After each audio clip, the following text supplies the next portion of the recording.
దేవునికి స్తోత్రము కలుగును గాక. ప్రభునందు ప్రియమైనటువంటి దేవుని బిడ్డలారా, నేటి క్రైస్తవ జీవిత యాత్రలో లోపిస్తున్నటువంటి ఒక విషయాన్ని నేను మీ ఎదుట ఉంచాలని ఆశిస్తూ ఉన్నాం. అదేమిటి అంటే ద ఫెలోషిప్, సహవాసము.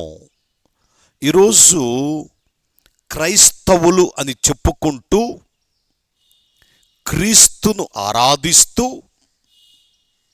మందిరాలకు, టెంపుల్స్కు, చర్చీలకు వెళుతూ వారు ఎలాంటి సహవాసమును చేస్తున్నారో వారికే తెలియనటువంటి అయోమయ పరిస్థితుల్లో ఈరోజు క్రైస్తవ తరము జీవిస్తుంది అని నేను నిర్మోహమాటముగా మీ అందరికి తెలియపరుస్తున్నాను.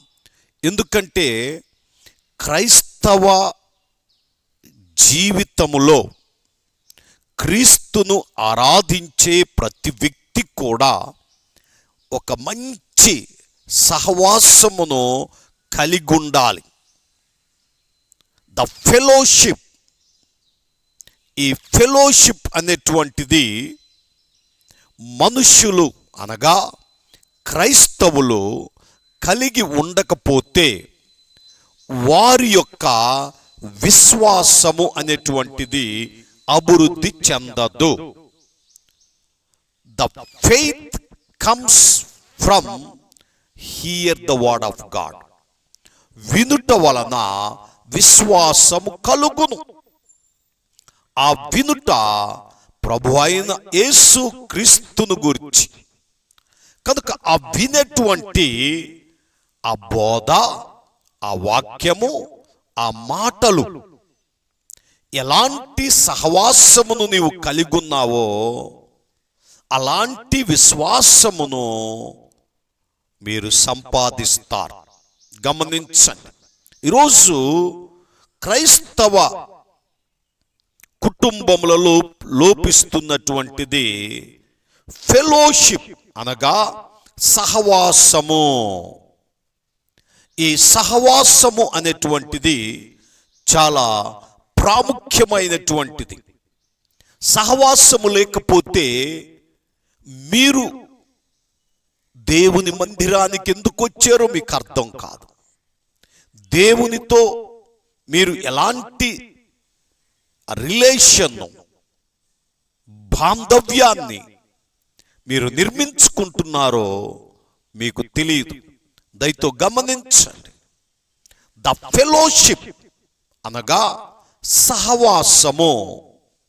ఈరోజు మనుష్యులు కలిగి ఉంటున్నది సహవాసమా, రిలేషనా, లేకపోతే ఫ్రెండ్షిప్? గమనించండి, క్రైస్తవ జీవిత యాత్రలో అన్నిటికన్నా ప్రాముఖ్యమైనటువంటిది సహవాసం, ఫెలోషిప్. మరి యొక్క ఫెలోషిప్ అనేటువంటివి మనకు మరి పరిశుద్ధ గ్రంథములో ఇంచుమించు 8 రకాల క్రైస్తవ సహవాసము కలిగి ఉంటూ ఉన్నాం. మొదటిది దేవునితో సహవాసం, ద ఫెలోషిప్ విత్ గాడ్. రెండవది కుమారునితో సహవాసం, ద ఫెలోషిప్ విత్ క్రైస్ట్. మూడవది పరిశుద్ధాత్మతో సహవాసం, the fellowship with holy spirit. అలాగే నాలుగవది వాక్య సహవాసం, వాక్యముతో. ఐదవది సహోదరులతో సహవాసం. ఆరవది జ్ఞానుల సహవాసం. ఏడవది మందిర సహవాసం. ఎనిమిదవది లోక సహవాసం. ఈ రీతిగా మనము క్రైస్తవ సహవాసమును కలిగి ఉండాలి. మొదటిగా మనము సహవాసము అంటే ఏమిటి అనేది మనము గ్రహించుదాం. ఎందుకంటే చాలా మంది గుడ్డెద్దుపోయి చేలో పడ్డట్టు ఏదో ఆరాధనకి వెళుతున్నారు, మందిరానికి వెళుతున్నారు, టెంపుల్కి వెళుతున్నారు, చర్చికి వెళుతున్నాం అనుకుంటున్నారు. కాదు సుమా, మీరు సహవాసమును కలిగి ఉండాలి. ఈ సహవాసము అనేటువంటిది మనలను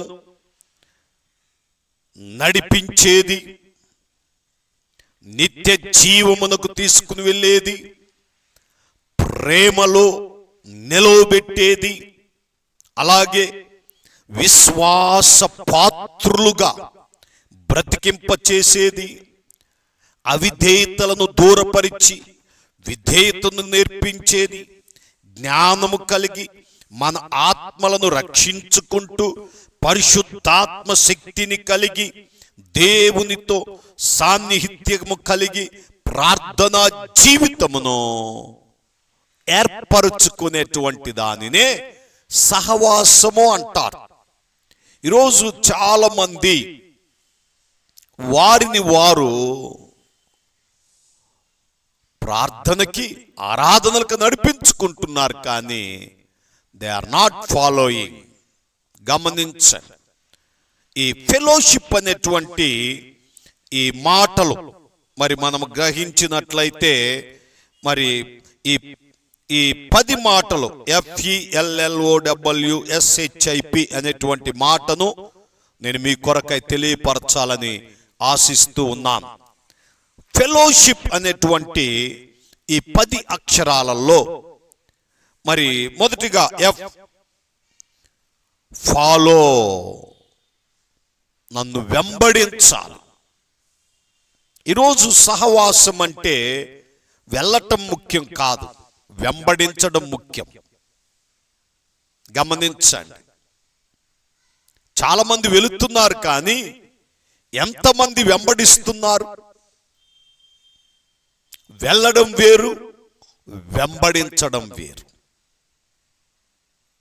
ద ఫాలో, వెంబడించుట, యేసును అనుసరించుట, యేసును కలిగుండుట, యేసు కొరకు జీవించుట.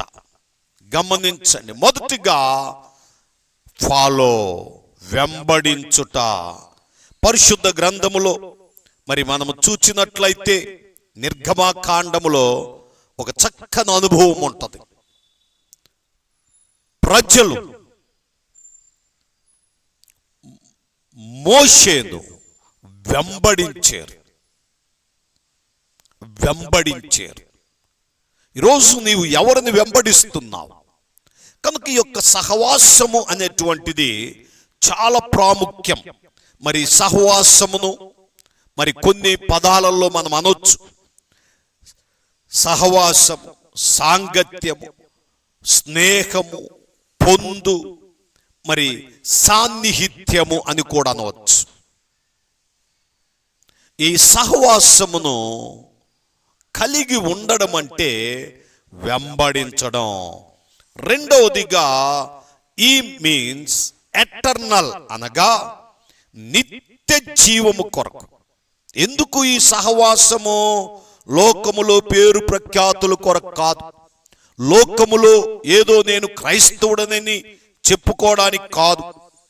పరిశుద్ధ గ్రంథములో మత్తయి సువార్త 19వ అధ్యాయము 16వ వచనములో చూచినట్లయితే, ఇదిగో ఒకడు ఆయన యొద్దకు వచ్చి, బోధకుడా, నిత్య జీవము పొందుటకు నేను ఏ మంచి కార్యము చేయవలెనని ఆయనను అడిగాను. అందుకు ఆయన, మంచి కార్యమును గూర్చి నన్ను ఎందుకు అడుగుచున్నావు? మంచివాడొక్కడే. నీవు జీవములో ప్రవేశింపగోరిన ఎడల ఆజ్ఞలను గైకొనుమని చెప్పాను. గమనించండి, మొదటిగా వెంబడించుట, రెండవదిగా ఎటర్నల్ లైఫ్, అనగా నిత్య జీవము పొందుటకు. ఈరోజు నిత్య జీవము పొందే బోధలు లేవు, నిత్య జీవం వెళ్ళే ఆలోచనే లేదు.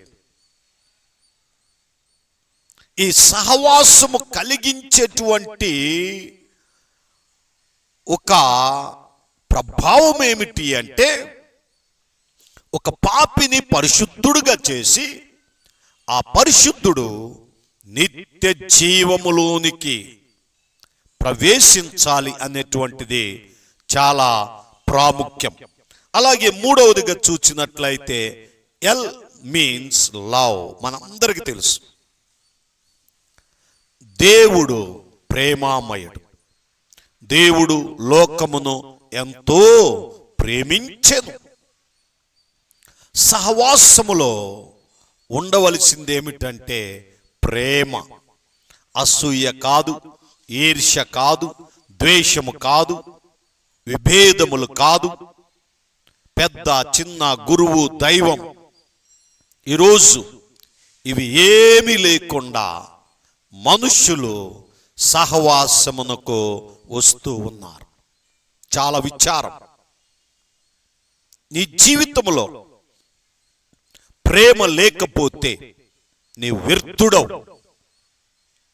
సహవాసమును కలిగి ఉన్నావు అంటే ప్రేమను పంచేవాడవై ఉండాలి, ప్రేమను ఇచ్చేవాడివై ఉండాలి, ప్రేమను మాత్రమే చూపేవాడివై ఉండాలి. అలాగే నాలుగవదిగా చూచినట్లయితే లాయల్ మీన్స్ విశ్వాసపాత్రులు. సహవాసములో చాలా ప్రాముఖ్యమైనటువంటి ఆ విధానమును మనము కలిగి ఉండాలి. అదే సహవాసపాత్రులు, నమ్మకస్తులు. ద లాయాలిటీ అంటాం, ద ట్రాన్స్పరెన్సీ. ఆ యొక్క విశ్వాసపాత్రులుగా వారు సహవాసములో జీవించాలి. విశ్వాసము లేని వారు ఎంత మందిరానికి వచ్చినా, ఎంత ప్రభువుని ఆరాధించినా వారు చక్కని సహవాసము దేవునితో లేదు అనేటువంటిది క్లియర్గా అర్థమవుతుంది. గమనించండి. అలాగే ఐదవదిగా చూచినట్లయితే ఓ మీన్స్ ఒబీడియన్స్. మీరు విశ్వాస పాత్రులుగా ఉండాలి అంటే సహవాసములో మనం ఏమి నేర్చుకోవాలి అంటే విధేయత నేర్చుకోవాలి. ఎప్పుడైతే విధేయత నేర్చుకుంటామో అప్పుడే మనము ఒక మంచి ఆ జీవితాన్ని, సహవాసాన్ని నిర్మించుకుంటాం. సహవాసము నీవు చేస్తున్నప్పుడు మీరు విధేయతను చూపని వారైతే ఏమాత్రము కూడా ప్రయోజనము లేదు. అలాగే ఆరోదిగా చూచినట్లయితే డబ్ల్యూ మీన్స్ వైజ్, జ్ఞానం. జ్ఞానులతో సహవాసం. మీరెరుగరా ఈ లోక స్నేహము దేవునితో వైర్యమని. అంటే మనము ఎవరితో సహవాసము, స్నేహము, సాన్నిహిత్యము, పొందు, సాంగత్యము మరి కలిగి ఉంటున్నామో చాలా జాగ్రత్తగా ఆలోచన చేయాలి. ఎందుకంటే సహవాసములో సాతానుగాడు ఉంటాడు, సహవాసములో వ్యతిరేకులు ఉంటారు, సహవాసములో అవిధేయులు ఉంటారు. కనుక మీరు జ్ఞానముగా నడుచుకోవాలి, జ్ఞానముగా ప్రవర్తించాలి. అలాగే మరి మరొక మాట ఎస్, ఏడోదిగా ఎస్ అనేటువంటి మాటను మనం చూచినట్లయితే సేవ్. రక్షణ చాలా ప్రాముఖ్యం. సాల్వేషన్. రక్షణ లేకపోతే నీవు దేవునితో సహవాసము చేయకూడదు, అంతే. ఎందుకంటే సహవాసము లేకపోతే నీకు రక్షణ లేదు. రక్షణ లేకపోతే నీవు సహవాసములో నిలవలేవు. రక్షణే నీకు సహవాసమునిచ్చేది. The salvation gives you the fellowship. అందుకే ఇంత రక్షణను మనము నిర్లక్ష్యము చేసిన ఎడల ఎలా తప్పించుకొందుము? ఈరోజు చాలా మంది రక్షణ విషయంలో నిర్లక్ష్యము కలిగి ఉంటున్నారు, విశ్వాస భ్రష్టులైపోతున్నారు. నా ప్రభువునందు ప్రియమైనటువంటి దేవుని బిడ్డలారా, ఈ మాటలు వినుచున్నా నా ప్రియ సహోదరి సహోదరుడా, ఈరోజే మీరు రక్షణ పొందితేనే సహవాసములో స్థిరముగా ఉండగలుగుతారు. సహవాసములో మీరు ఉండాలి అంటే చాలా ప్రధానమైనది రక్షణ పొందిన వారై ఉండాలి. ఆ రక్షణ పొందిన వారు మాత్రమే సహవాసములో నిలవబడగలుగుతారు. అలాగే 8వ మాట హోలీ, పరిశుద్ధత. మనలను మనము పరిశుద్ధులుగా చేసుకోవాలి. యేసు రక్తము ప్రతి పాపము నుండి మనలను పరిశుద్ధులుగా చేయదు. యేసు రక్తము చేత మనము కడగబడాలి. యేసుని రక్తములో మనము మరి స్నానము చేయాలి. అలాగే 9వదిగా చూసినట్టయితే I means it must see with God.